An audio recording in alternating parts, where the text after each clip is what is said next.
In our previous episode, we sailed from Palermo in Sicily to Hammamet, Tunisia.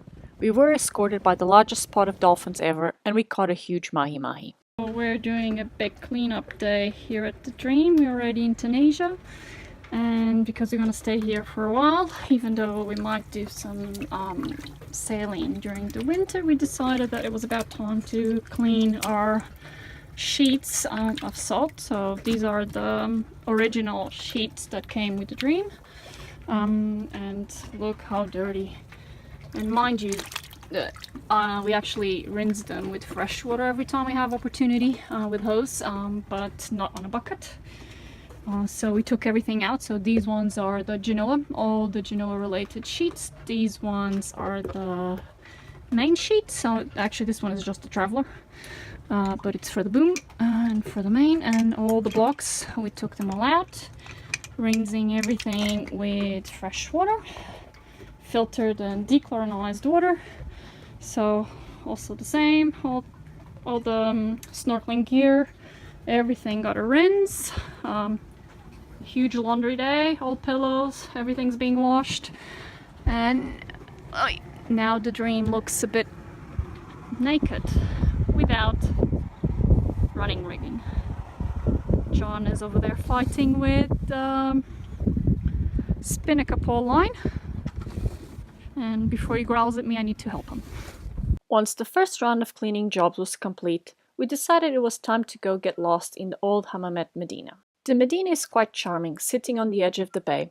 The cafe adjacent to the outside wall, overlooking the sea, is a prime spot to watch the locals enjoy their mint tea and shisha smoking, before entering through the hidden passage into the whirl of labyrinth streets and narrow lanes. The more we explored the old Medina, the more enchanted we would become with its details. The intricate and colorful door arches that punctuate the otherwise empty walls. The Fortin charm fishes painted next to the many house entrance. Wandering the streets, we soon realized that the Fortin charm fishes painted everywhere seemed to have been done all by the same hand, and soon enough we would discover the little lane of Mr. Zaruk Art Gallery. This lane reflects many details of his art and also his personality. A chatty, proud Tunisian always keen to make a new friend. We would visit these streets many times, and many times we would appreciate the moment when we exited the labyrinth and faced the sea again.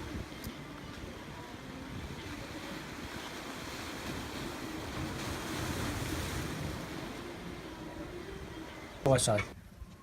So it is Friday morning, right? Or is it Saturday? I'm not sure. Friday morning, we're cleaning the fuel tanks. Because we've suffered the consequences of fuel bug more Diesel than bug. once. More than once. We've solved the problem at sea more than once, but we're finally committed to get this sucker out of our boat, and we've already done one of the cabins, one of the tanks. We got a bit ahead of thing and didn't film it, so this one is done. And we took the opportunity to do a bit of repair because we've opened the fuel tank so many times that the safety screws for the bed base were in need a bit of love because they were not screwing very well. So anyway, that's the tank, cleaned it inside already, and yeah, that's the result of this 5-minute job.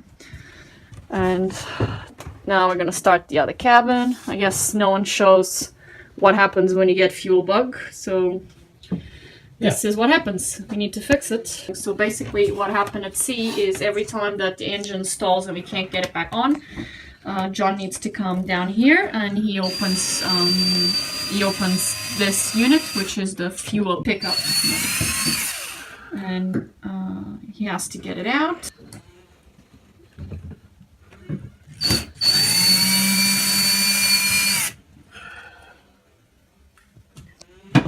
And so we borrowed this machine, which is a pump, a two-way pump that allows us to suck any existing fuel in the tank and move it to the.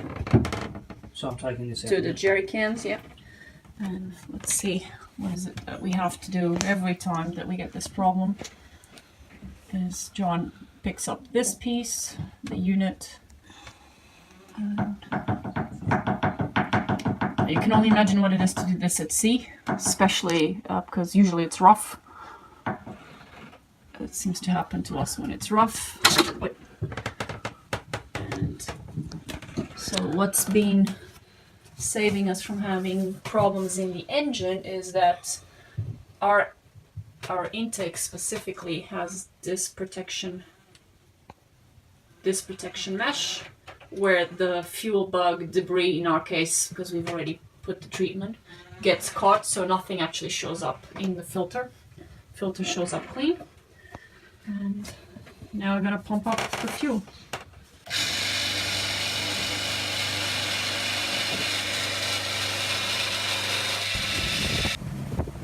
With the fuel bug issue out of our mind, we decided it was about time for some fun with our new friends. And for them, a good day of fun means go fishing.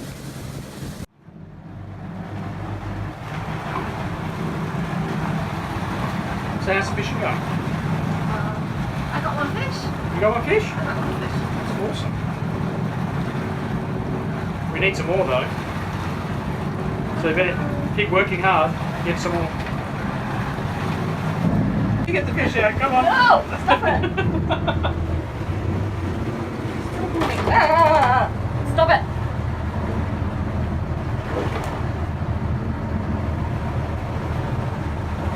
I think mine is this one, because it was on the small net.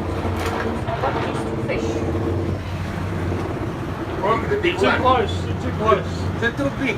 No, the big ones are not mine. You happy with your catch? Yeah. Yeah? Lunch. Yeah? Good day's fishing, huh? A lot of fun? Good fun? Huh? Good fun?